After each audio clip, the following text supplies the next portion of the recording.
Y continuando con uno de los temas que más se ha debatido y estudiado en la medicina fetal, que cuenta con un universo de publicaciones, además de distintas maneras de diagnosticarlo, de clasificarlo, iniciamos con nuestra mesa redonda, que se tratará de controversias en restricción de crecimiento fetal.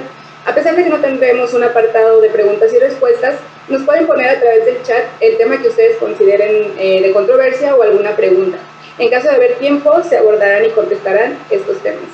Nuestro moderador será el Dr. Sergio de Jesús Palmeros Morales, egresado de médico cirujano de la Universidad Cristóbal Colón, Veracruz, México, orgullosamente egresado de la Unidad Médica de Alta Especialidad número 23 de Monterrey, Nuevo León, y actualmente se encuentra felizmente cursando el R6 de Medicina Materno-Fetal en el Instituto Nacional de Perinatología, el cual sabemos sus compañeros que su órgano favorito es la placenta.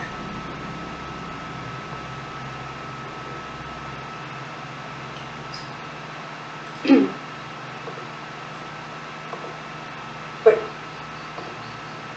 le damos paso al doctor Sergio Palmeros.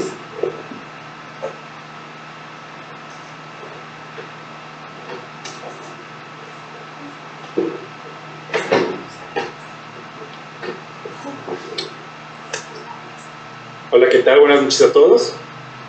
Primero que nada, agradecer a todos nuestros compañeros, residentes y a todos los asistentes de Sudamérica, de Centroamérica y también de México.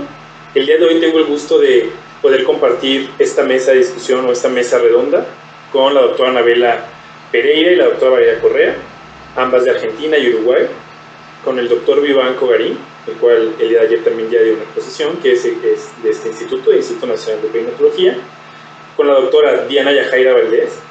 Ella se encuentra haciendo la subespecialidad de Medicina Materno-Fetal en la Unidad Médica de Alta Especialidad Dr. Víctor Manuel de los Reyes Sánchez, del Centro Nacional La Raza.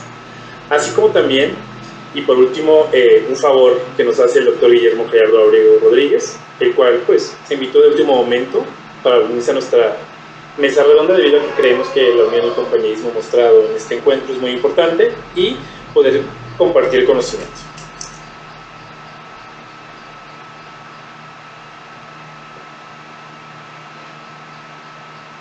El tema, como comentamos el día de hoy, es un tema que por sí mismo ya es controversial. ¿Por qué es tan importante hacer este tipo de eventos? Bueno, en primera porque lo mejor que se puede compartir en la actualidad y sobre todo durante nuestra vida profesional es el conocimiento. Creemos que todos podemos aprender de todos y al fin y al cabo vamos a ganar eso, conocimiento. Cuando el conocimiento crece, pues la oportunidad aparece. Y en este momento espero aparezcan oportunidades como lo son para poder aplicarlas de la evidencia a nuestra práctica clínica diaria. Este tema es muy importante porque hasta el 10% de los embarazos se van a complicar con alguna alteración del crecimiento. Es la principal causa prevenible de muerte fetal y esta se puede aumentar hasta 7 veces el riesgo de muerte fetal. Más del 40% de las muertes en los menores de 5 años van a suceder en un periodo natal y estas van a presentar una relación tanto directa o indirecta con alteraciones del crecimiento, como lo es la restricción. Además de que es probablemente la patología de todas las entidades dentro de la obstetricia que van a presentar una mayor variación en nuestra práctica clínica. Y esto tomando en cuenta el diagnóstico, el seguimiento y la intervención, y por último la finalización del embarazo. Por eso creemos muy conveniente poder llevar a cabo esta mesa redonda tocando los puntos más importantes y sobre todo poder de una u otra manera compartir lo que hace cada centro y cómo nos ha funcionado pues las estrategias que tomamos. Quiero empezar con un caso clínico. Es la paciente Carmen, de 27 años. Es una paciente mexicana con un índice de masa corporal preconcepcional de 29. Es su es su cuarto embarazo. Ya tiene el antecedente de 2 abortos y un parto previo. Los abortos fueron diferidos a las 14 y 12 semanas. Presentó una muerte fetal a las 27 semanas y la paciente no recuerda el peso. Además, ella refiere que durante su embarazo presentó hipertensión. No nos comenta nada más. Es lo único que ella recuerda. Acude con usted para un ultrasonido de primer trimestre. Ella actualmente tiene 12.5 semanas por fecha de última menstruación por FUM. En este momento ¿cuál sería, la primera pregunta es, ¿cuál sería el screening que se indicaría y si se realizaría alguna intervención? Por ejemplo, doctora Valeria, ¿cuál sería el screening en esta paciente inicialmente, antes de la intervención? Solo el screening. Bueno, buenas noches para todos.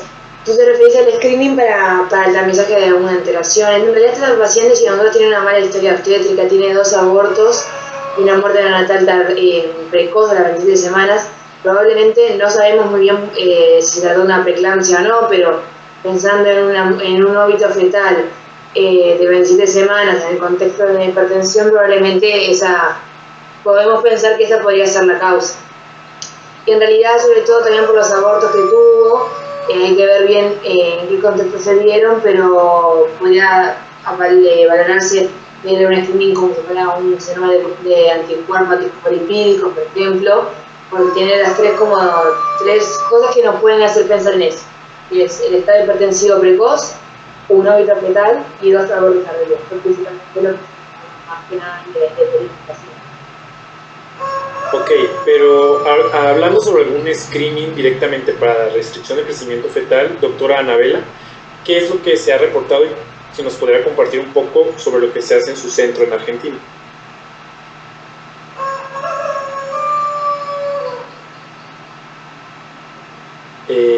No se escucha, Anabela. Hola, ¿y se escucha? Bien, bueno, nada, agradecida por invitarnos a nosotros a participar de este encuentro. Y bueno, en principio nosotros con esta paciente a las 12.5 semanas le haríamos el screening del primer trimestre, que es lo que incluye los marcadores como la transmisión fetal, el ductus y demás, pero puntualmente deteniéndonos en lo que es restricción de crecimiento, mediríamos arterias uterinas y además identificamos hormonas, sobre todo la PAP-A, que muchas veces, al menos lo que hacemos en nuestro centro, encontramos que una PAP-A baja se asocia a alto riesgo de restricción de crecimiento. Entonces, nosotros incluimos durante el primer trimestre el screening también de restricción de crecimiento, y bueno, eso es lo que haríamos puntualmente, deteniéndome sin irme a lo que es screening de primer trimestre, ¿no? Muy bien. ¿Sí, doctor Iván? ¿Qué tal? Buenas noches. A mí me gustaría agregar que ya sabemos que la preeclampsia, la restricción del crecimiento, el desprendimiento de placenta, pues son síndromes que son considerados como una misma enfermedad en un espectro diferente. Es conocida como la enfermedad isquémica placentaria y sabemos que pues estas comparten ciertas características similares en cuanto a factores de riesgo, histología placentaria, velocimetría Doppler, factores angiogénicos y antiangiogénicos, y justamente recalcar que el tamizaje de primer trimestre también va enfocado a detectar a estas pacientes. Ok, muchas gracias. Entonces, ¿sí, doctor Abrego? Sí, bueno, buenas noches. ¿Se escucha? Sí.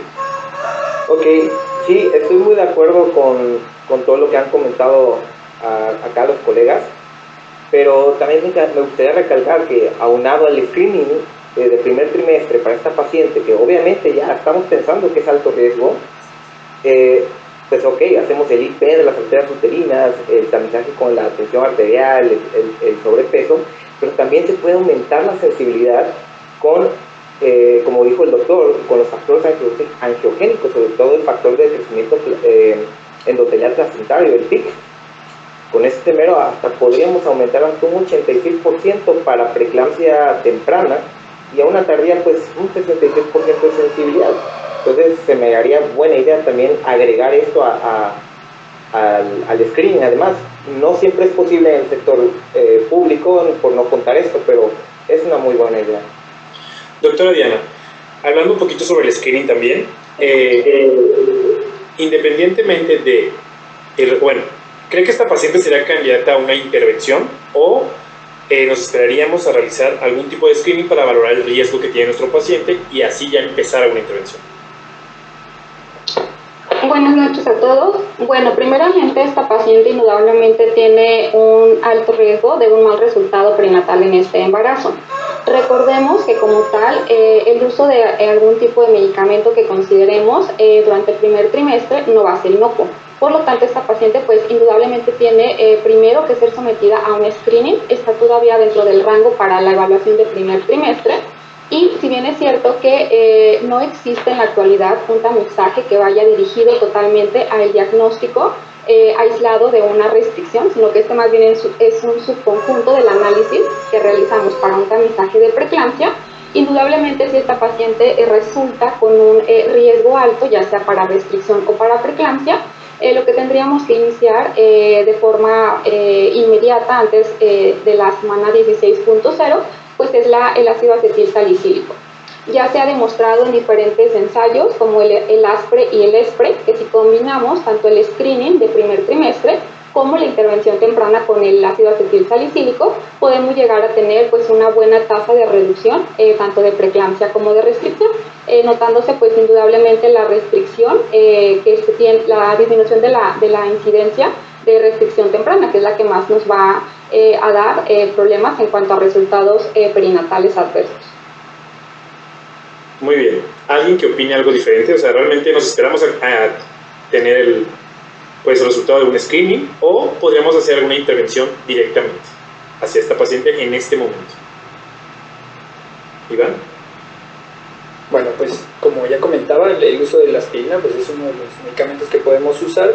También en este caso, y tomando en cuenta que tiene 2 abortos diferidos a la semana 14 y 12, también podríamos poner en la mesa el uso de heparina de bajo peso molecular, que se ha visto que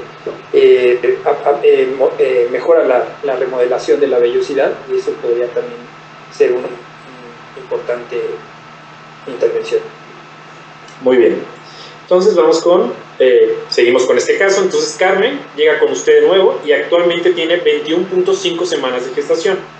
Es un feto único vivo y se encuentra en este momento en percentil 21 de Hartnock. No presenta ningún dato de cromosomopatía o de alguna malformación estructural. Doctor Guillermo, en este momento, ¿algún screening que se le realizaría directamente? Y comentarnos qué hacen en su centro y sobre todo, qué es lo que se encuentra publicado. Bueno, en cuanto a un screening, poniendo en el escenario de que esta paciente ya la vimos en primer trimestre, no considero que estuviese indicado estar haciendo screening, otra vez screening. ¿La tenemos catalogada en alto riesgo o bajo riesgo? ¿Sí o no? En este caso yo considero que es alto riesgo. Ahora, digamos que no pasó por el primer trimestre, tenemos los antecedentes, encontramos 21 semanas, percentil 21, bueno, aparentemente podemos, digamos, estar un poco tranquilos, pero se ha demostrado que en el segundo trimestre, como parte de óbitos prevenibles, entraban en una población donde tenían arterias uterinas con IP, con un IP elevado por arriba del percentil 95. ¿Sí? Esto fue un grupo largo, un estudio de cohort, al igual que ya también entre las 20 y 24 semanas, igual, IPs alterados por encima del percentil 95, se encontraba que tenían hasta un 80% de eventos adversos perinatales. Por lo tanto, si no tenemos un screening previo, tenemos que hacerlo sí o sí. Si sí lo tenemos, bueno, no nos quedamos tranquilos, tenemos que seguir vigilando a la paciente. Ahora, ¿qué hacemos en nuestra sede con este tipo de pacientes? Bueno, realmente en nuestra sede nos llegan ya con la sospecha de un diagnóstico de restricción o de pequeño gestacional. No tenemos tantos consultorios como para poder abarcar toda la población. Previamente sí nos mandaban pacientes que tenían alto riesgo, pero poco a poco se fue perdiendo eso. Pero en sí, cuando nos llegan estas pacientes, no las ponemos en alto riesgo y las vigilamos constantemente cada 2 o 3 semanas, y ya se encuentran un problema en el percentil del peso, pasa al consultorio denominado, que lo tenemos llamado Doppler, donde vemos estas patologías. Ok, muchas gracias. Doctor Iván Vivanco, en este momento, tomando en cuenta los antecedentes y demás, si hay algún tipo de intervención o un tipo de seguimiento, no necesariamente alguna intervención farmacológica, pero sí algún seguimiento específicamente para esta paciente, qué es lo que se realiza en su centro y qué es también lo que se encuentra reportado. Bueno, aquí me gustaría comentar que específicamente aquí en la unidad de medicina materno-fetal del Instituto de Perinatología, lo que hacemos es, en este tipo de pacientes y a esta edad gestacional, clasificarlas según el riesgo que presenten de restricción del crecimiento, ya sea temprano o tardío. En este caso, por los antecedentes que ya mencionamos, nos dividimos las rutas de crecimiento en A, B y C según el riesgo. Esta paciente quedaría en lo que nosotros catalogamos con una ruta C, y estas pacientes las vemos de una manera más frecuente. La siguiente evaluación que realizaríamos sería la semana 28, posteriormente a la semana 32, posteriormente a la semana 36, y con eso ir más o menos dando un seguimiento. Esto debido a que ya sabemos que este tipo de patologías pues tienen más riesgo de presentar, o este tipo de pacientes más bien tienen más riesgo de presentar una restricción de crecimiento temprano. Doctora Valeria, ¿sí quiere comentar algo, compartirnos un poco lo que se hace en su centro y si existe algún otro tipo de screening en este momento, independientemente del caso del primer trimestre? Perfecto. Sí, nosotros en realidad en Uruguay más o menos creo que lo que estuvieron conversando los colegas hacemos más o menos cosas similares. Muchas veces cuando tenemos estas pacientes, nosotros también como parte del control de embarazo generamos como un paternalismo que a veces como que estamos muy arriba de ellas, entonces a veces lleva a tomar alguna conducta, alguna decisión que no es la mejor. Pero sí desde el punto de vista, digamos, etnográfico para el seguimiento y la búsqueda activa, por el riesgo aumentado que tiene el crecimiento, más o menos hacemos lo mismo. Después de la ecografía estructural, que volvemos a hacer una nueva ecografía a las 13 semanas, a las 32 y 3 semanas, y después a la división del término de embarazo de 21 semanas. Es lo que hacemos más o menos, sobre todo para la justicia de estos pacientes. Lo que sí tenemos en nosotros en la clínica, que manejamos una unidad de antibiótico obstétrico que está en la prevención de la gente, los ginecólogos con los internistas, con los cardiólogos, con todos, estamos en el mismo consultorio con la paciente y también con el equipo de unidad de ecografía que está al lado de nosotros. Entonces, de estos pacientes de alto riesgo. Y ahora la intervención en este momento no hay ninguna. Muy bien. Doctora Anabela, ¿algún tipo de screening que se realice a estas semanas en su hospital y sobre todo en cuestión de marcadores bioquímicos? Sí, en primer lugar me gustaría saber cómo le dio el IP de las arterias uterinas a esta paciente. Nosotros sí hacemos screening en lo que es la ecografía morfológica. Volvemos a hacer el screening, pero para tener mayor sensibilidad, más llegado cercano al término. Si bien ya entra dentro del alto riesgo, no la vamos a volver a recategorizar. Aquellas pacientes que quizás nos quedaron en bajo riesgo, seguirlas un poco más de cerca por sus antecedentes. A veces encontramos de que luego, más cercano al final del embarazo, empiezan a aumentar las arterias uterinas o se empieza a alterar ese riesgo. Y nosotros estamos incorporando también en pacientes de alto riesgo para preeclampsia lo que es el cociente, ese FLIP-PLGF que habíamos comentado anteriormente sobre los factores angiogénicos, y la verdad que en nuestro centro nos está cambiando la conducta con respecto a cómo manejarnos con pacientes con preeclampsia o restricción de crecimiento. Ella tiene un percentil 21 también en nuestro centro. Aquellos que están alrededor del percentil 21 también, me faltaría ver cómo le dio el Doppler, pero basándome un poco en los antecedentes que tiene, para nosotros entraría en lo que llamamos feto eutrófico de alto riesgo. Entonces, por eso también haríamos el screening con arterias uterinas, volver a tomar la presión, pesarla, y coincido con mis compañeros, que le haríamos un nuevo control a las 28 semanas, a las 32, veremos ahí cómo le da y si da bien a las 36. Y realmente, si esta paciente tuviera las arterias uterinas, su IP normal, aún así le daríamos un seguimiento estrecho. ¿Qué opinas sobre esto, Diana? Sí, indudablemente la paciente pues ya la catalogamos desde un primer trimestre como de alto riesgo. Ya vimos que ha tenido 3 pérdidas tempranas, ha presentado estados hipertensivos asociados al embarazo y por lo tanto, aunque ya en un segundo trimestre tengamos unas arterias uterinas normales, hayamos iniciado o no el tratamiento con el ácido acetil salicílico, esta paciente tiene indudablemente factor de riesgo para presentar nuevamente un mal resultado. De modo que, aunque en este momento ya en el estudio estructural tenga arterias normales, indudablemente pues debe de seguirse en el tercer trimestre. Al igual que algunos han compartido, nosotros también en la unidad de evaluación fetal del Centro Médico Nacional La Raza, también llevamos a cabo una evaluación ultrasonográfica seriada en estos pacientes de alto riesgo. Se lleva a cabo a la semana 28, a las 32 y finalmente a las 37 semanas, teniendo en cuenta que no siempre vamos a tener esta asociación de la restricción del crecimiento fetal solamente con eventos de insuficiencia uteroplacentaria.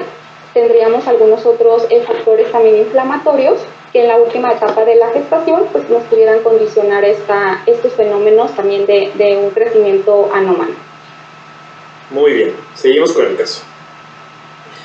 Para esto me gustaría brevemente preguntar, o alguien quisiera comentar, ¿a qué le definen restricción de crecimiento? ¿Cuál es la definición o el concepto de restricción de crecimiento fetal?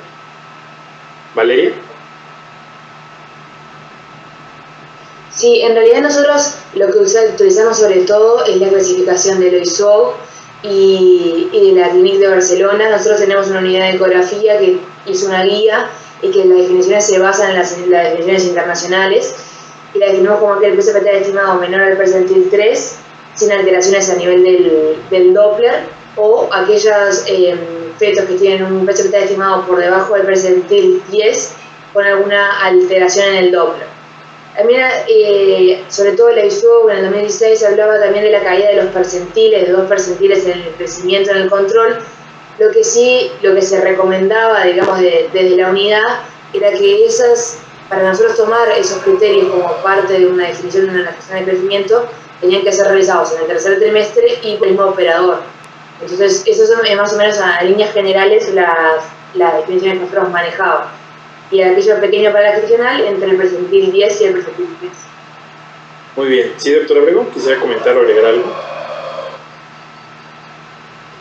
Sí, bueno, esta pregunta se la hago siempre a las personas que siempre están a mi cargo en parte de enseñanza, en mis R-, los R4, y siempre me gusta porque les digo exactamente qué es restricción del crecimiento fetal. Y entonces me sacan un chorro de todas las definiciones, de todos los criterios diagnósticos que sacan, pero al final les digo, pero mejor dime, ¿es el feto que no alcanza su potencial genético en ausencia de patología genética o infecciosa? Y entonces ya nos podemos discutir las diferentes formas de diagnosticarlo. Y es ahí donde en mi hospital nosotros nos basamos más por lo del grupo de Barcelona, debajo del percentil 10 con alteraciones Doppler, o directo si entra debajo del percentil 3. Muy bien. Justamente han dado... Sí, Anabela. Bueno, nada, coincido un poco también con el colega, con esto de que a veces hablamos de los percentiles, debajo del percentil 10, cuando en realidad una restricción de crecimiento sería un feto que no está alcanzando su potencial de crecimiento.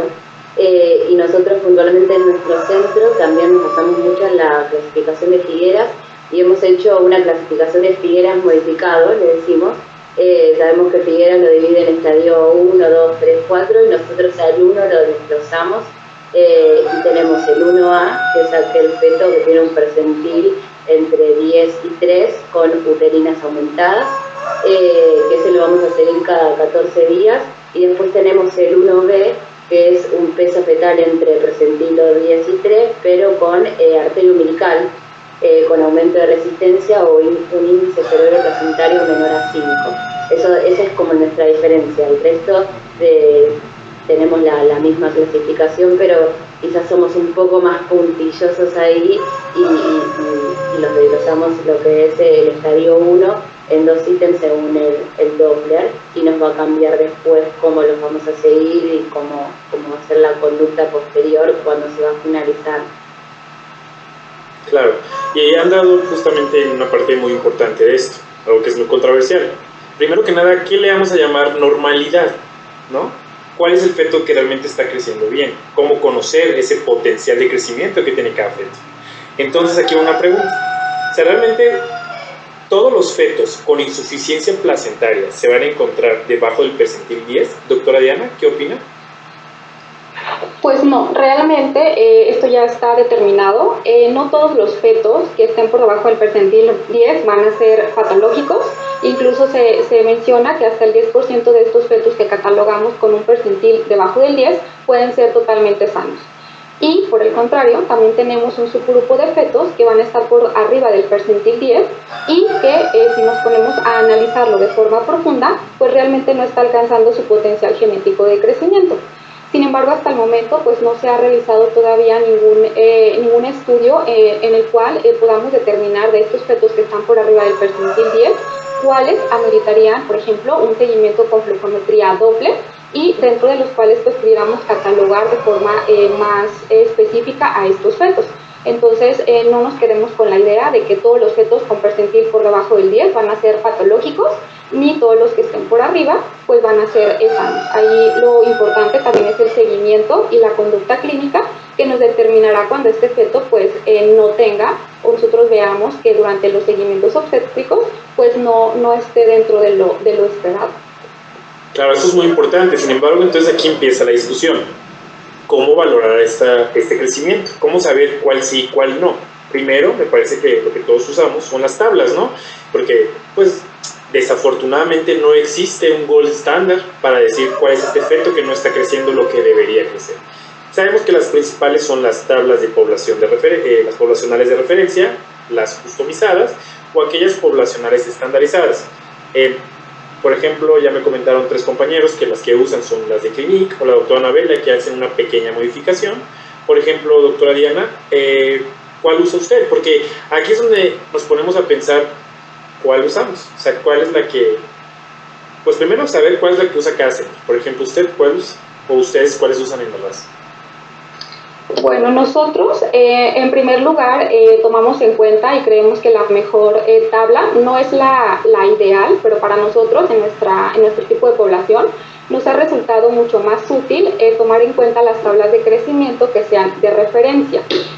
Para esto se utiliza de forma rutinaria en la raza una calculadora, que es la calculadora del grupo de medicina fetal Barcelona, que consideramos para nuestra población es la que más se adapta debido a 3 factores o 3 puntos que consideramos importantes. Por un lado, esta calculadora está basada en una tabla de crecimiento de referencia, que estas tablas tienen como características de que nos dicen en este momento cómo está creciendo el feto. Por lo tanto, tienen la ventaja o el beneficio de que va a poder detectar una mayor cantidad de fetos que tengan un crecimiento disminuido.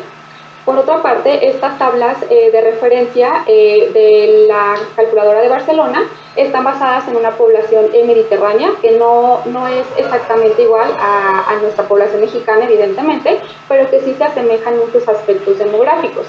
Y el tercer punto por el cual elegimos esta calculadora es porque nos hace una clara diferencia entre el percentil que se otorga dependiendo si es un feto masculino o femenino, teniendo en cuenta que el crecimiento del feto masculino pues es fisiológicamente menor a el femenino y por lo tanto pues nos hace esta clara distinción, de modo que para nosotros pues resulta útil en la clínica diferenciar estos fetos y por lo tanto pues consideramos que nos da una buena tasa de detección de fetos con un crecimiento disminuido sin tener una tasa elevada de falsos positivos. Muy bien, bueno, entonces sí, al ser una tabla customizada, pues hace esta diferencia entre un feto masculino y un feto femenino. Y en todo esto, entonces, ¿cuál realmente consideramos que es la más útil? Doctor Iván. Bueno, aquí me gustaría pues ya quedamos bien claro que es imposible saber o tener un gold estándar. Entonces, aquí lo importante y lo que me parece que es más útil es detectar a aquellos pacientes que están en riesgo de tener un resultado perinatal adverso, que es en realidad debería ser nuestro enfoque. ¿Cuál usamos o qué tabla empleamos? La verdad, eso va a depender de las características de nuestro centro, de nuestra población, de nuestros recursos. Entonces, por ejemplo, actualmente en el Instituto de Perinatología usamos la tabla de Hadley. Sin embargo, se han hecho estudios, y uno que comenté durante mi plática que se publicó este año, donde estamos haciendo un periodo de transición donde encontramos mejor sensibilidad con Intergrowth y bueno, una sensibilidad y un rendimiento parecido, ligeramente mejor.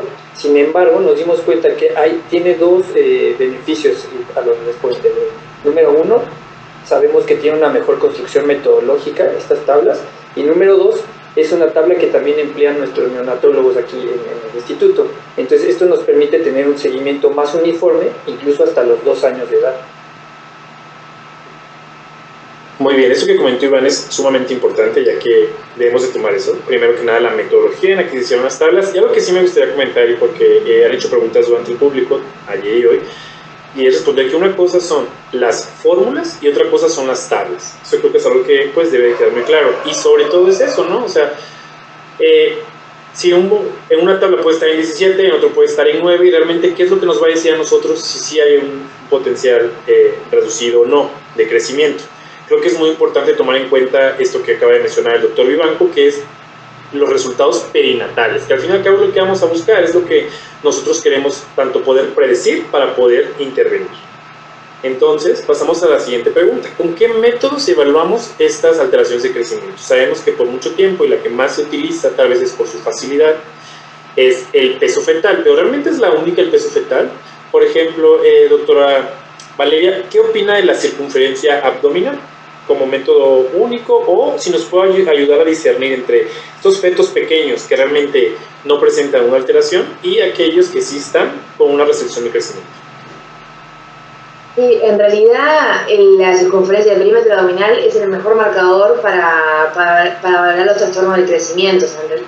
Si bien a nivel internacional, la del peso fetal estimado, el mejor estimador, sobre todo en el tercer trimestre, es la circunferencia abdominal. A veces nos pasa que vemos esos fetos que en la totalidad no son muy, digamos, no nos da un percentil, el peso fetal estimado está normal, pero vemos un perímetro abdominal que está en un percentil 1. Entonces, a veces tengo que pensar, bueno, ¿realmente ese feto está creciendo bien? No, tengo que ir adaptándonos, y nosotros, sobre todo también en nuestro centro, lo que más nos guiamos para el tema de la restricción es el perímetro abdominal. Y lo otro que quería mencionar, que nosotros en Uruguay, por ejemplo, tenemos las tablas de crecimiento, son las tablas de CLAP, que es el Centro Latinoamericano de Perinatología, que se usó, en realidad se confeccionaron las tablas hace muchos años, población nacional, se volvieron a rever en 2017, y que son, al igual que, como dijo el doctor Iván, que también se correlacionan al nacimiento, son las mismas tablas que usan los pediatras. Entonces eso también nos ve para poder que sea una población que sea comparable. Y claramente destacar que estas tablas se confeccionan con población, o sea, con pacientes de bajo riesgo. O sea, todas estas tablas y estos valores son con embarazo normales y con pacientes de bajo riesgo. Pero sí, en realidad el perímetro abdominal es como el mejor marcador que tenemos para el crecimiento fetal. Muy bien, sí, definitivamente las tablas pues deben de tener una lógica, y pues desde ahí empieza este problema, ¿no? O sea, ¿cuál es la ideal? Y hablando sobre tablas, no sé qué opina usted, doctora Diana, acerca de la curva de crecimiento de cada feto, y en qué feto tal vez sería beneficioso y si en su hospital llevan a cabo esto. Bueno, las curvas de crecimiento, aunque sí se han reportado como parte de los métodos que tenemos para diagnosticar a estos fetos con una restricción del crecimiento, cuando tenemos más de 50 percentiles de caída entre una evaluación y otra, realmente pues en algunas revisiones bibliográficas incluso pues no la llegan a mencionar. En la revisión más actual del consenso del PI del 2016 sí lo ponen como un criterio, pero solamente para una restricción tardía. En nosotros, en especial en nuestra unidad de evaluación fetal, nosotros no consideramos como tal la curva de crecimiento, debido a que principalmente nuestra población es de referencia, de modo que a veces llegan a la evaluación ultrasonográfica sin los ultrasonidos previos, o simplemente porque no se han realizado uno previo. De modo que pues para nosotros no sería útil en la clínica, cuando ya se envían sobre todo con una sospecha de una restricción del crecimiento, esperarnos a realizar un nuevo seguimiento, tal vez en 3 o 4 semanas, que es lo ideal para tener como una referencia entre un ultrasonido y otro, y esperarnos hasta entonces para diferir la evaluación. Entonces, para nosotros, pues la curva de crecimiento pues no resulta útil en la práctica clínica. Ok, pero vamos a pensar, bueno, sabemos que el crecimiento es un proceso dinámico. ¿Qué pasa con estas pacientes que, como tú bien lo dices, vamos a poner el caso de Carmen, llega con nosotros, nos dan un percentil 30, 31, 29, y realmente no sabemos cómo estaba previamente, ¿no? Entonces, en este caso, ¿realmente habrá alguna utilidad? O no sé si alguien opina diferente, doctor Vivanco. Me parece muy interesante lo que menciona la doctora. Sí, está muy claro que para nosotros tomar en cuenta la curva de crecimiento, la velocidad de crecimiento, lo que necesitamos son evaluaciones seriadas, y también es muy importante saber que las evaluaciones hayan sido realizadas adecuadamente. Esto es una de las cosas que a veces no tenemos en cuenta, que es muy fácil errar metodológicamente en las mediciones. Me parece que lo más importante aquí de la curva de crecimiento es a la hora de la toma de decisiones. Es muy importante, como mencionaba usted, que es un proceso dinámico, y entre más herramientas tengamos nosotros para decidir o tomar decisiones clínicas, pues nos va a ayudar en nuestra práctica clínica. Evidentemente, pues no tenemos una herramienta perfecta, y por eso estamos justamente ahorita aquí debatiendo estos puntos. Doctor Abrego, y acerca de esto de curvas y crecimientos y Doppler, ¿cuál sería su opinión en un caso de una paciente, pues, principalmente de alto riesgo? Bueno, en cuanto a las curvas de crecimiento y Doppler, partiendo del escenario que esto va a ser la gran problemática, porque aquí también es indispensable hablar de la restricción de crecimiento temprana y tardía, que lo hacen mención también en el Delphi, y también en la última compendio que salió el ICD-2 de restricción de crecimiento. Estos usualmente no hacen alteraciones Doppler, y si te las hacen pueden ser del ICP. Ahora, en sector público nosotros se nos hace dificilísimo llevar esto, porque no siempre el mismo médico, o no siempre llevamos una evaluación seriada de estos pacientes. O sea, sí lo considero que es algo bueno, pero para el sector público, en caso de nuestra sede, sí puede ser un poquito más difícil. Ok, sí, me parece pues importante esto. Y esta pregunta tal vez ya no, por el tiempo no vamos a responder, pero si un feto está con una tabla en percentil 17 y otra en percentil 8, o sea, ¿realmente qué es, no? ¿Es un pequeño? ¿Es una restricción o no? Independientemente del Doppler. Y aquí esto, pues también creo que se lo lleven las personas que se encuentran escuchándonos, que pues realmente va a depender de la definición que nosotros usemos. Y este va a ser el gran problema, ¿no? Y este es un problema que no solamente es para un diagnóstico, sino incluso pues para algún tipo de intervención, porque pues no podemos valorar una intervención si no tenemos muy claro qué diagnóstico tiene nuestro paciente. Continuando con el caso, Carmen acude de nuevo con nosotros, o con ustedes, a las 28.4 semanas. Se le realiza un ultrasonido obstétrico y ahora encontramos que el feto se encuentra en el percentil 5 de Haslock. ¿Qué diagnóstico le daríamos, doctora Valeria? Bueno, en realidad, a mí me gustaría, además de esta ecografía, tener el Doppler de esta paciente, como para completar un poquito mejor el diagnóstico. Ese tenía un percentil 21, en realidad, bueno, era un percentil 10, pero es lo que hablábamos, de acuerdo a la clasificación. Si yo solamente tengo esta ecografía y no tengo el Doppler, entonces está en un percentil 3, un percentil 10. Para nosotros, en realidad, para la clasificación que usamos, no estaríamos frente a una restricción de crecimiento. Pero en este paciente es mandatorio y es obligatorio complementar el estudio con un Doppler para tener un diagnóstico, digamos, más certero.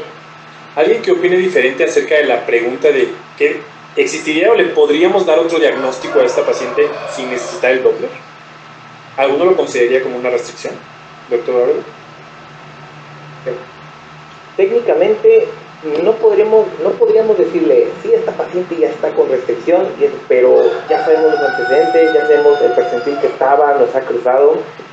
Yo consideraría que a esta paciente no le debemos de quitar el ojo, porque sí o sí nos va a caer una restricción, ya sabemos para dónde vamos, pero hablando con pruebas contundentes que certifiquen que es una restricción, no lo vamos a tener si no tenemos al menos el Doppler, como estoy de acuerdo con la colega. Muy bien, yo también estoy de acuerdo con ustedes, pero también puedo estar de acuerdo que pues va a depender de la definición que usemos. Recordar que la Sociedad Americana el año pasado publica que para ellos el diagnóstico de restricción de crecimiento van a ser todos aquellos fetos que se encuentren debajo del percentil 10. ¿De acuerdo? No sé si alguno quisiera hacer una opinión muy puntual acerca de lo que la Sociedad Americana de Medicina Materno-Fetal comentó acerca de esto. ¿No? ¿Algún beneficio que nos daría esto? Doctor Iván. Me parece que aquí lo importante no es como tal cómo le vamos a llamar a este tipo de bebés que están en riesgo, ¿no? Más bien sabemos que ya tiene un riesgo elevado y pues evidentemente hay que seguirlo más de cerca. Muy bien, pues creo que sí, sería un área de oportunidad que tendríamos para poder hacer intervenciones en este paciente y su seguimiento si estuviera debajo del percentil 10. Pero supongamos que ya con la doctora Valeria Correa y ella le realiza la hemodinamia fetal. Y se encuentra en este momento el IP de las arterias uterinas por arriba del percentil 95, el IP de la arteria umbilical por arriba del percentil 95 también, y el IP de la arteria cerebral media debajo del percentil 5. Entonces, es momento de hablar de clasificación. Esta paciente, ya tomando en cuenta todos sus antecedentes, ¿qué sería? ¿Qué tipo de restricción sería?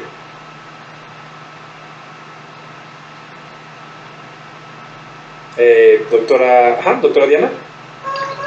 Sí, bueno, por la edad gestacional a la que estamos hablando, la clasificaríamos como una restricción del crecimiento fetal temprano, estadio 1. Nosotros en el Centro Médico Nacional La Raza nos apegamos más a los criterios que manejan en el protocolo de Clínic de Barcelona, y ya teniendo este percentil por debajo del 10 y con una flujometría tanto fetal como materna alterada, estaríamos clasificando a este feto dentro del estadio 1. Ok, doctora Anabela, ¿algo que quiera agregar acerca de pues, este tipo de clasificación o si alguien tiene alguna diferente en su institución? No, coincido que lo clasificaríamos como una restricción de crecimiento. ¿Me escuchan? Sí, te escuchamos. Restricción de crecimiento temprano. Bueno, nosotros, como les comentábamos, que tenemos la clasificación de Figueras modificado, para nosotros sería un estadio 1B, porque ya tiene aumento de resistencia de la umbilical, y bueno, esto nos demanda hacer un seguimiento mucho más estricto. En nuestro centro haríamos un seguimiento cada 7 días, en este caso.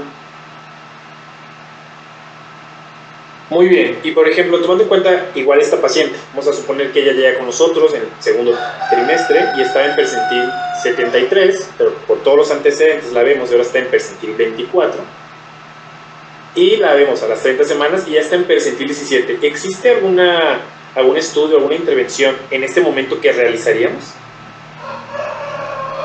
para poderla clasificar? ¿Alguien que lo diga? Si tomamos en cuenta los criterios del consenso del PIB, esa caída de 50% y por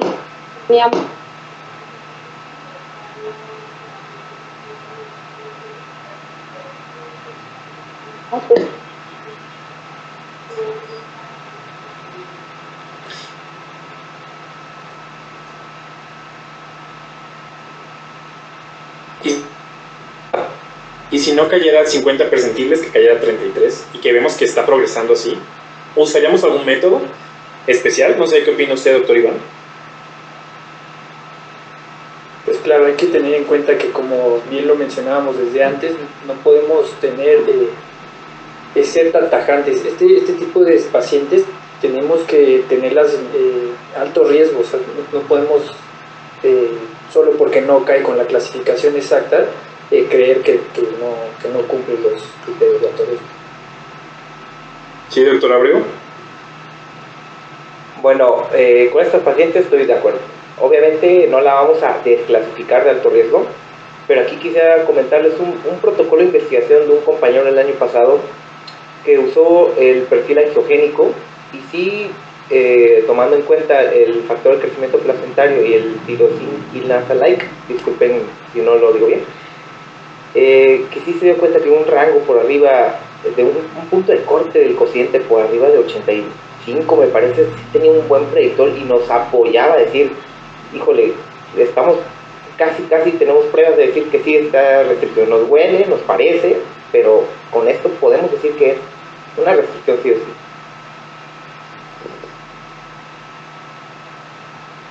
Ahora vamos a poner el caso hipotético de que esta misma paciente, aquí les recuerdo que tenía estas alteraciones, imaginemos que llega con una alteración del IP de la arteria umbilical y llega con nosotros en la semana 33.5.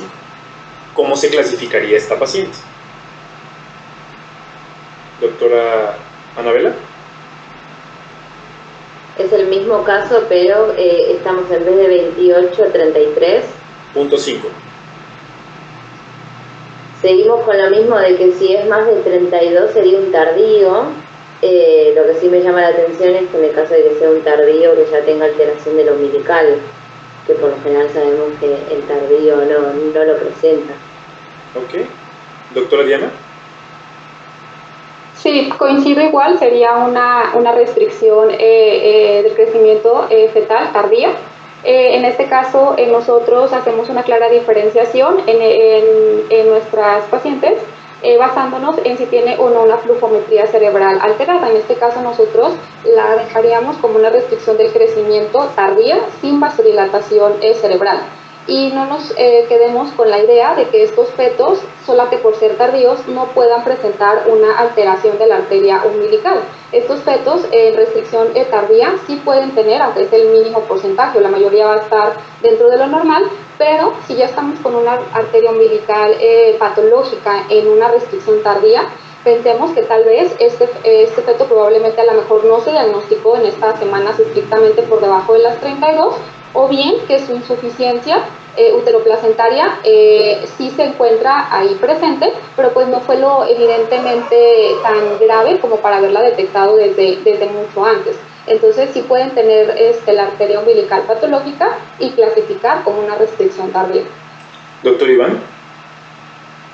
Aquí yo no coincido con mis compañeros. Aquí me parece que el punto de corte, igual que cualquier otro punto de corte, es una limitante. Entonces las 32 semanas de gestación sí nos dan una idea clara entre temprano y tardío. Sin embargo, no me parece que sea la diferencia entre estas dos clasificaciones. Me parece que es muy importante que nosotros tengamos muy en cuenta que las alteraciones fisiopatológicas son diferentes. Entonces a mí me parece que podría ser una restricción temprana que no vimos, que la detectamos más tarde, nada más. Sí, justamente creo que ha dado un punto muy importante que habla pues de puntos de cortes, ¿no? Y si tomamos en cuenta puntos de corte para poder diagnosticar restricción, puntos de corte del Doppler, también debemos tomar pues puntos de cortes para clasificación, pero nunca olvidarnos de pues la importancia fisiopatológica que está pasando en nuestros pacientes. Pues recuerda que es un proceso dinámico el crecimiento y como bien dijiste, Diana, no sabemos desde cuándo cayó, no sabemos desde cuándo existe esta alteración. Y aquí una imagen que pues me parece muy interesante y es muy bonita y que no debemos olvidar es cómo estas diferencias fisiopatológicas pues nos van a hablar de lo que podemos esperar en nuestras pacientes. Tanto es así que la guía de ISUOC pues sí las menciona, ¿no? Y nos habla que una restricción temprana pues va a haber una hipoxia severa y definitivamente cuando llegó el insulto, que fue principalmente durante la placentación o posterior a esta, pues va a ser una alteración severa de la angiogénesis, ¿no? Por lo cual estos fetos iban a presentar cierta adaptación cardiovascular a diferencia de la restricción tardía, la cual la hipoxia puede ser más leve, hay una alteración también es mucho más leve de la angiogénesis y la adaptación va a ser principalmente central. Sin embargo, no olvidarnos que podemos tener ciertas pacientes que pues este daño puede ir aumentando, puede irse sopesando por ciertos factores como el es la obesidad, como lo es la diabetes, y creo que es algo que siempre debemos de tomar en cuenta, pues pensar en esta fisiopatología, sobre todo a nivel placentario. Entonces, ya diagnosticamos a nuestra paciente de restricción. ¿Cómo la seguimos? ¿Qué opina usted, doctora Valeria, de seguirla únicamente con la umbilical? Porque pues realmente esta es la que nos va a decir si el feto va a presentar una mortalidad o no.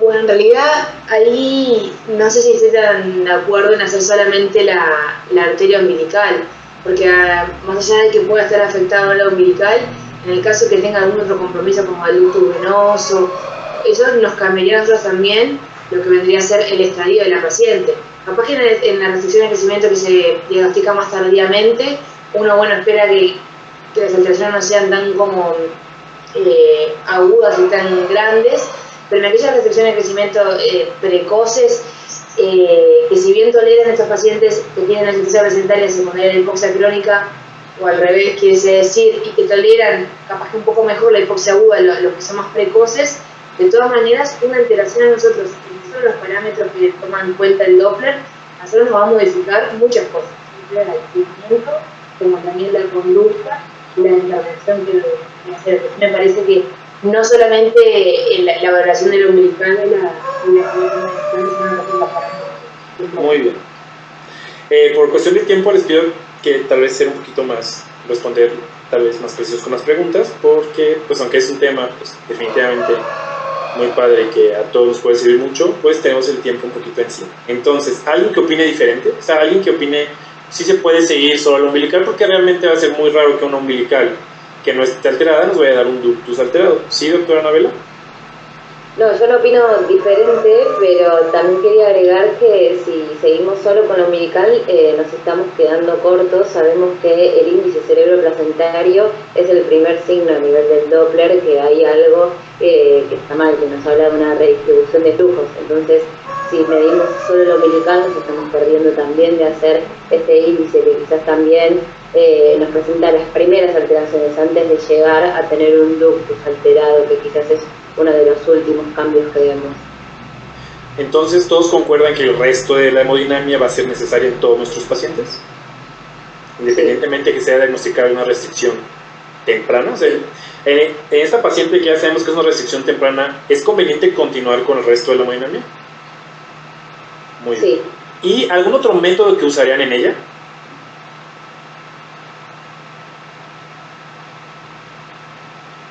Okay. Lo único que le agregaría, si tuviera una restricción del crecimiento que sea muy precoz, lo que también que hoy el módulo fue de cardiopatía fetal y de tamizaje cardíaco, se le podría agregar a aquellos RSI precoces menores de 24 semanas o que son menores de 28 semanas, como que son con la presión de muy similar, se le podría agregar una valoración con un ecocardiograma fetal para dar cualquier Muy bien.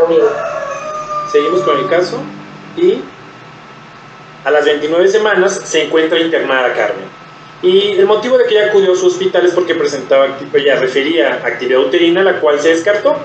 Sin embargo, el residente que se encuentra de guardia acude con usted y le comenta: doctor o doctora, el registro cardiográfico que hemos realizado tiene una variabilidad disminuida. Entonces usted llama la atención, realiza una nueva evaluación Doppler y se encuentra una diástole ausente de la arteria umbilical. ¿Cuál sería la indicación o intervención que le daría en este momento al residente para esta paciente? Doctor Abrego. Bueno, me gustaría saber si el registro es computado o no. Pero bueno, me voy a basar en el puro Doppler. Tenemos una diástole ausente, hemos cruzado de una restricción como la clasificamos en nuestro hospital de una tipo 1, nos fuimos a una tipo 2. Yo creo que valoraría nuevamente haría una evaluación Doppler y a seguir con los resultados sería mi opción terapéutica. Bueno, ¿cuándo voy a desembarazar a ese paciente? Sería mi decisión en base a los resultados. Doctora Diana, ¿algún otro tipo de indicación o intervención que haría en este momento la paciente? Pues la intervención, teniendo en cuenta que la umbilical está ausente, ya la clasificaríamos como un estadio 2. Aquí solamente esperaría el seguimiento pues mucho más estrecho en 72 horas de acuerdo a los protocolos y todavía no iniciaría como tal un esquema de madurez pulmonar, teniendo en cuenta pues que no esperaría la interrupción a corto plazo, entonces solamente sería para este momento una vigilancia más estrecha. ¿Y no les llamaría la atención que posteriormente este mismo residente le dijera: doctora, sigue saliendo el registro plano? ¿Qué le comentarías? Sí, bueno, la indicación aquí de estar repitiendo este registro pues no sería el adecuado.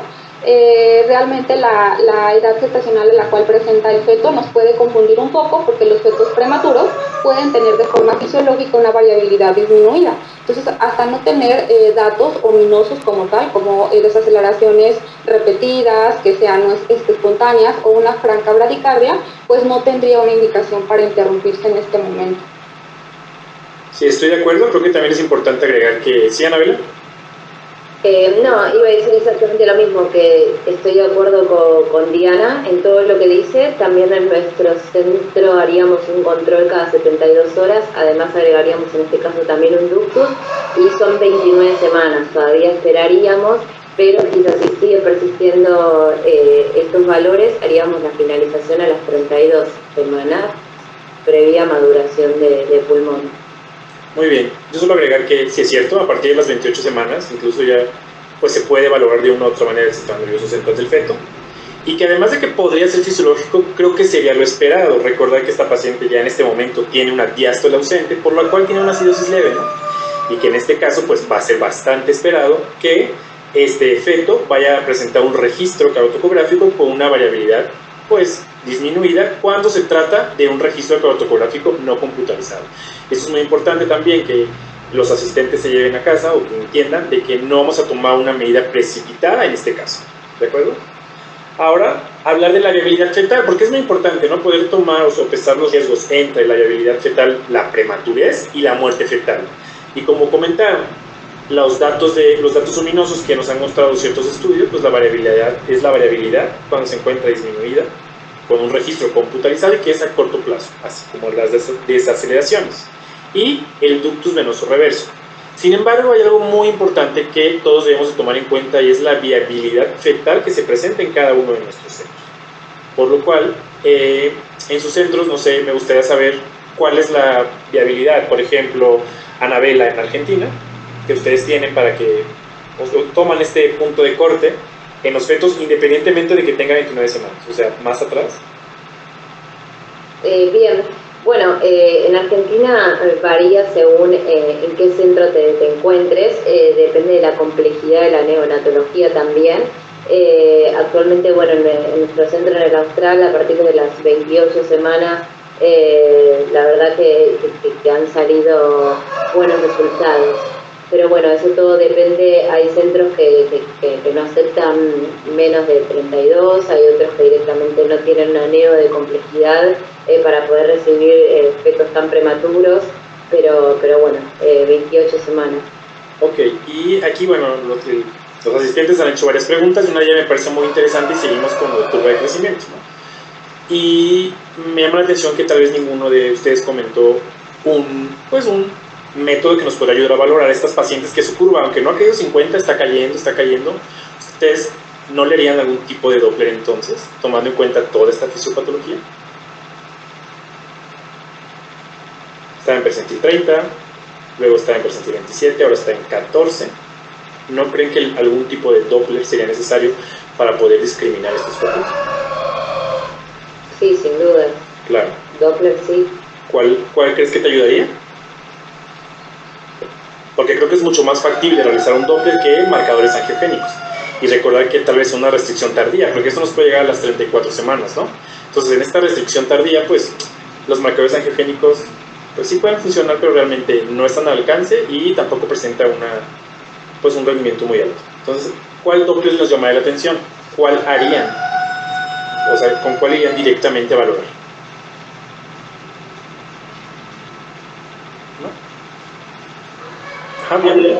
Teniendo en cuenta, bueno, en el primer caso del de 29 semanas, pues definitivamente yo me iría por una arteria umbilical, y en una tardía, pues por la arteria cerebral media, o específicamente más por el índice cerebro placentario, que nos pudiera demostrar como estos cambios no tan evidentes, y que por lo tanto pues la cerebral media o la umbilical resultaran normales como parámetros individuales. Sí, muy bien, estoy completamente de acuerdo. Entonces, aquí otra pregunta ¿cuál sería la importancia o la trascendencia de poder detectar este feto que no está debajo del percentil 10, que ya es una restricción tardía, y que nos está tal vez teniendo un índice cerebroplacentario alterado? Que pueden decir Palmeros, pero pues ya es tardío, o sea, tiene ya 36 semanas, ¿de qué más da? ¿Cuál ustedes consideran, quisiera comentar, por qué es tan importante, por qué sería importante poderlo detectar? Doctor Abreu. Bueno, si ya tenemos un feto que está por arriba de 36 semanas y tenemos, como dices, el IES está alterado, bueno, este es un marcador excelente para resultados adversos perinatales, ¿sí? Entonces, podríamos ofrecer una cesárea electiva a las 37, 38, bueno, como el protocolo cita a las 37 semanas, o saber que tiene mucho riesgo de que este bebé en un trabajo de parto presente datos de urgencia, que requiera una extracción inmediata. ¿Alguien que opine lo mismo pero que pueda aportar algo más o algo diferente? ¿No? ¿Ninguno le daría parto? ¿Intentaría inducir un parto? ¿Y a qué semana? Doctora Valeria. Nosotros en realidad las restricciones de crecimiento que son estadio 1, sí las finalizamos a las 37 semanas, pero la opción del parto es una opción viable. Ir más lejos, ayer estuve de guardia, hicimos un parto de una paciente, una restricción de crecimiento estadio 1, que al nacimiento también se acercó como que se también el diagnóstico que tenía, y lo que sí hacemos una monitorización un poco más continua. Estamos un poco más atentos como a las aceleraciones que pueda llegar a presentar, pero nosotros abogamos por, si es un estadio 1, 37 semanas sin ninguna otra comorbilidad, en realidad probamos el parto vaginal. En el resto de los estadios, estadio 2, 3 y 4, ahí sí directamente damos una cesárea. Muy bien, es evidente que lo que nosotros queremos es pues, tratar de dar un bebé en las mejores condiciones, aunque yo también agregaría que no solamente son estos resultados a corto plazo, sino son estos resultados a largo plazo, sabiendo que este bebé que está disminuyendo su potencial de crecimiento, que ya empieza con alteraciones Doppler, pues evidentemente va a tener un factor de riesgo muy importante para muchas complicaciones en la vida postnatal, como lo vimos en los módulos de ayer o incluso de antier.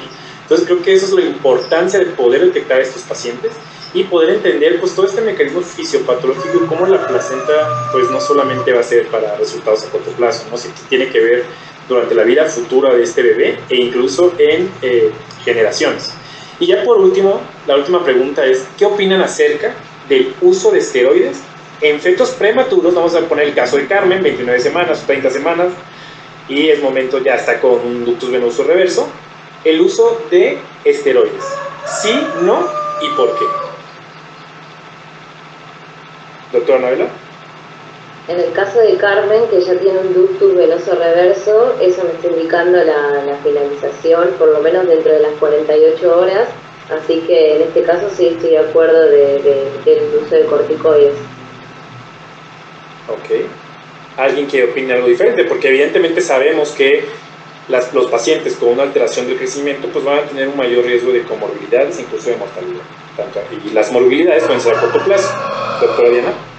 Bueno, en este punto, si bien es cierto que anteriormente había mucha controversia entre usarlo o no por esta exposición crónica del feto a la hipoxia, en la cual pues ya el sistema propio del feto pues empieza a secretar esteroide endógeno, y en los cuales pues se supone teóricamente que este esteroide endógeno puede madurar el pulmón, pues realmente hasta no tener un estudio de buena calidad metodológica, un ensayo clínico que nos diga que efectivamente que estos eventos adversos pueden ocurrir con un esteroide exógeno.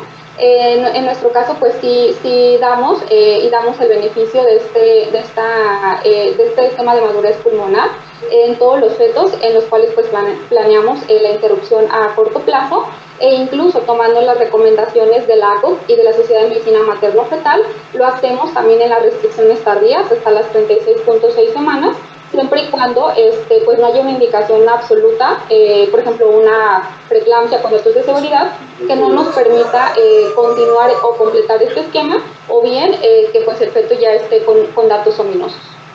Sí, me parece muy importante esto, pero vamos a también, porque creo que es algo muy importante, y evidentemente lo que dices es correcto, y creo que no sé qué tan ético sería hacer un estudio clínico aleatorizado acerca de esto, pero también se ha demostrado que el uso de esteroides en estos pacientes que van a tener una placenta dañada y que estas hormonas que van a evitar este paso excesivo de esteroides, se ha visto que repercute a muchos niveles en el órgano, pues tenemos receptores esteroideos en todo nuestro cuerpo, ¿no? Y sobre todo a nivel central se ha demostrado cómo pues puede haber una alteración en la sustancia blanca y en la mielinización. Entonces, no sé si alguien opine algo diferente acerca de esto, acerca de lo que las compañeras mencionaron.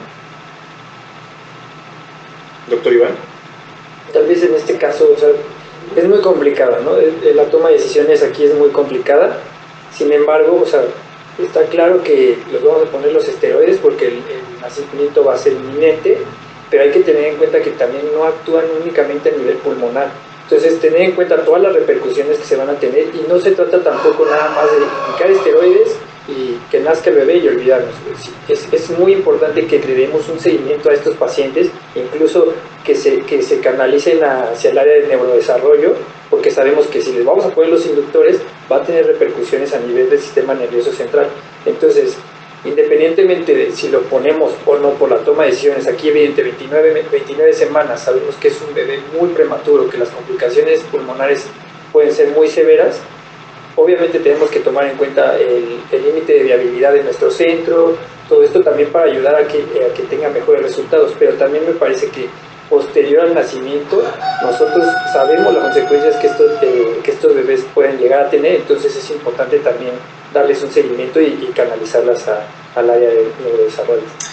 Claro, definitivamente sabemos que los esteroides para mejorar estos resultados perinatales actúan pues a nivel del cortisol, y sabemos también que los fetos que se encuentran con una restricción de crecimiento, sobre todo con una alteración Doppler, pues van a tener pues un cortisol aumentado. Entonces sería factible pensar que pues este mecanismo de acción que hace el fármaco lo está teniendo el feto.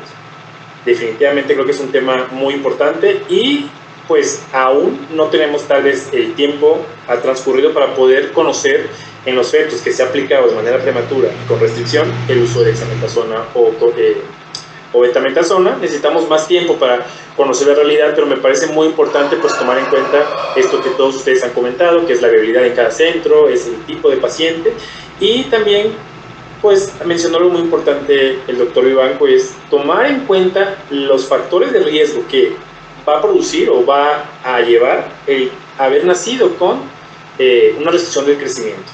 ¿Para qué? Pues para poder tomar estas intervenciones, pues para que este feto pueda tener ya, una vez que haya nacido, pues una vida, pues una mejor calidad de vida, evitar complicaciones a nivel cardiovascular, a nivel metabólico, las cuales pues evidentemente van a afectar en su programación. No sé si alguien quisiera comentar algo diferente. ¿Sí? O miren, por tiempo les pediría que, no sé, una conclusión muy precisa y corta del tema. Justamente quería decir que me parece que como que conceptualmente el tema de la modulación pulmonar es no todos los RCIU tienen indicación de posible modularse, y lo que hacemos es de acuerdo al momento de utilización y a cuánto tiempo se plantea realizarlo. Eso es lo que es. Muy bien. ¿Alguien más que quiera ya hacer la conclusión de este tema? Doctor Abreu. Sí, bueno, definitivamente es un tema muy extenso. Tenemos que ponernos todos de acuerdo de cómo vamos a manejar a estos pacientes. Yo quisiera dar un mensaje a todos los que nos están oyendo, es usa las tablas, no estés cambiando de tablas poblacionales como previamente dices, en esta me dio 15, pero en esta 9 no. Apégate a una, pero también individualiza a cada paciente, y el hecho de detectar una restricción de crecimiento ya le estás haciendo 60% del tratamiento, ya lo van a saber que tienes que seguir ese efecto. Doctora Diana. Sí, para mí lo más importante pues es la identificación temprana de estas madres con factores de riesgo, darles el seguimiento oportuno, y una vez que se identifica pues darles un seguimiento estrecho, y sobre todo siempre tener en cuenta que uno de los mejores manejos que podemos dar es la decisión oportuna de saber cuándo lo vamos a interrumpir. Claro que sí. Doctor Ivanco. Sí, me parece que es una muy buen encuentro de residentes, justamente porque todo los enfoca a que hay muchos factores de riesgo que nosotros podemos ver desde el control prenatal que no debemos ignorar. Todo esto nos va a llevar a tener mejores resultados prenatales. Doctora Valeria. No, un poco en realidad no quiero decir todo lo mismo, pero en realidad es un beneficio de manejo interdisciplinario, de un centro de tercer nivel también, un personal digamos especializado para hacer todo, para las y nada, siempre intentar darle la mejor atención y el seguimiento a estos pacientes, que es lo que se va a jugar en el campo, el nacimiento y después la complicación. Sí, claro, completamente de acuerdo. Doctora Anabela. Creo que esta es una patología que trae bastante controversia, así que excelente la decisión de llevarlo a una charla y que también puede llegar a traer morbilidad en el feto, así que claro, está buenísimo ponernos un poco de acuerdo, contarnos qué es lo que hace cada centro y también llevarnos, al menos lo que yo me genera esto, es llevarlo a mi centro, comentar, en México hacen esto, en Uruguay hacen lo otro, ¿por qué no replanteamos? Siempre para mejorar la atención al paciente. claro. Pues bueno, no me queda más que agradecerles. Definitivamente es un tema que además de apasionante es muy importante, no solo por las repercusiones prenatales, sino por las repercusiones postnatales a corto y largo plazo. Un tema tan común como es el uso de esteroides, no solo para el seguimiento, sino ya cuando sabemos que el bebé tiene que nacer de manera prematura, es qué vamos a hacer, ¿no? Y tomar en cuenta no solo esto a corto plazo, que yo sé que estamos tan acostumbrados de que si la hipoglicemia, un bebé con restricción, que si la acidosis, sino todo lo que esto va a conllevar para una vida, ¿no? Y siempre decimos que pues, la mamá es muy importante y efectivamente, tan importante es la mamá que creo que el deber de un médico materno-fetal es entregarle un hijo en las mejores condiciones, tanto a corto como a largo plazo, puesto que ella va a ser quien siempre lo va a pedir. Pues muchísimas gracias y pues finalizamos esta mesa redonda. Muchas gracias. Gracias, saludos. Muchas gracias. Saludos. En Premium Systems nos apasiona una cosa: ofrecer la mejor calidad en sistemas de ultrasonido de la mano de una experiencia y servicio extraordinarios. Por esa razón, decidimos distribuir exclusivamente equipos General Electric y capacitarnos para ofrecerte soluciones integrales en el desarrollo de tu arte.